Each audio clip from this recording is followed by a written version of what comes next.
ఇది కడవరి కాలపు హెచ్చరిక, ఇది సిలువ సువార్త ప్రణాళిక. ఇది కడవరి కాలపు హెచ్చరిక,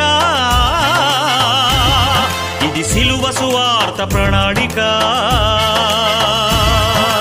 రక్షణ నీకుంటే రారాజు యేసుతో ఉంటావు, రక్షణ లేకుంటే నిత్యాగ్ని గుండములో ఉంటావు. రక్షణ నీకుంటే రారాజు యేసుతో ఉంటావు, రక్షణ లేకుంటే నిత్యాగ్ని గుండములో ఉంటావు. కోతకాలము వస్తుంది.